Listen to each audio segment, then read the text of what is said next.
Hey guys, what's up? It's Noodles, and this is going to be my Summoners Only Terraria Calamity mod playthrough. I did start a vanilla series, and I'm sorry to admit, but I'm probably gonna have to end that, honestly. My plan is to, after beating vanilla Terraria, go through with all class setups, Ranger, Summoner, True Melee, all those things, and just make separate series based on those. But for right now, what I'm gonna be doing is this Calamity series, and I'm gonna try to stick to this as best as I can. All the support really helps, all the commenters, all the likes, follows, everything. It really keeps me motivated. And if y'all really do enjoy this series, because I do use a different editing style, I would really appreciate you for telling me. And yeah, I hope that you all just enjoy the video.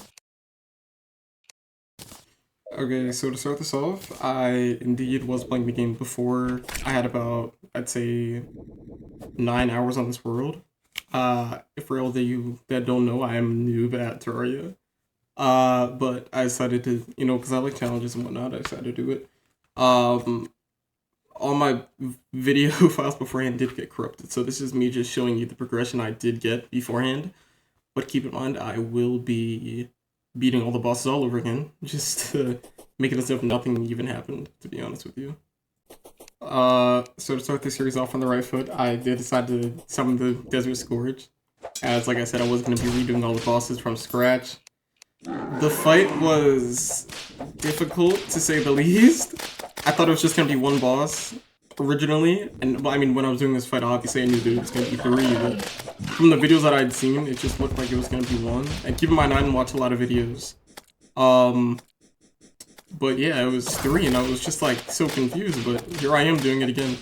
So for this run, I will only be using whips and summons, and well, of course artifacts and whatnot. But so that's why you see me using the what's it called? The Snapthorn. The Snapthorn, yeah.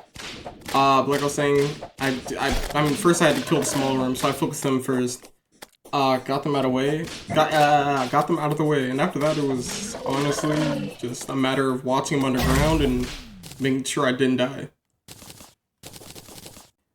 At this point in time, I was gonna reach out the Eye of Cthulhu, but what you'll see in a sec is that the Blood Moon actually popped the exact night that I was gonna do this. I was a little bit upset, and honestly, I mean, I was really upset. I was gonna spend that night being the Eye of Cthulhu, just getting him off the bucket list because I need to beat him, the Desert Scourge, and the King Slime, which surprisingly is stupidly difficult in this hard mode. But honestly, I just spent the entire night just beating all of the not the hungries. I'm sorry, this isn't the well flesh.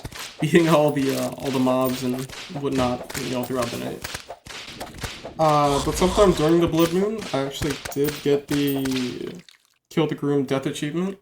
I think it's Till Death Do Us Part or something along those lines, and I was really confused, but at the same time I understood because of the women when, it's just what. I was about 1630, I did earn the Bloodbath, survived the Blood Moon achievement, so I did mark that off my pre-hard mode list and checked out the achievement. About 19, 30 minutes into the playthrough, I did try to replace the statue. So I ended up breaking one and then stashing the other, and I basically I put them in my inventory, and at this point in time I really I didn't know what to do. Uh and then afterwards I did find the Abigail flower too.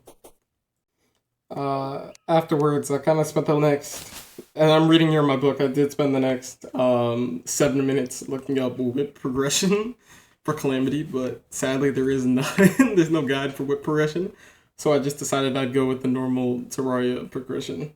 Going from, the, the Thorn. Dude, I just said the name. Well, the whip I'm using right now, to the bone one, to the fire. I think it's Sword after, and then Kaleidoscope. And yeah, and that's the progression I'm pretty steady with. I think I'm gonna go for that honestly during this playthrough. So yeah. About this time I did decide that I was gonna go for the Spinal Tap.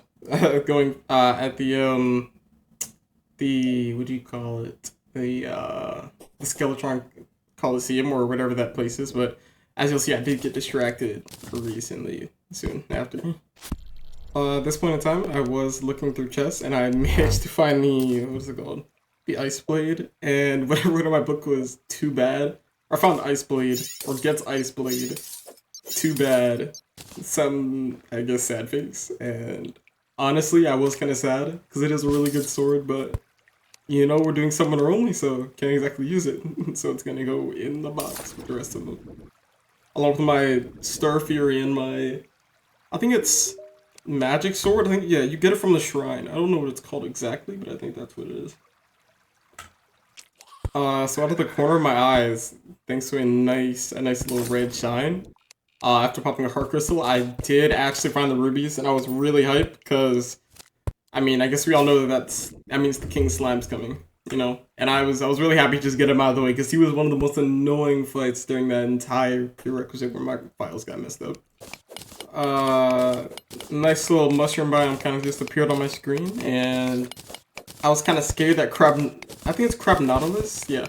I was decently scared that Crab Nautilus was gonna spawn, and that I was gonna have to fight him.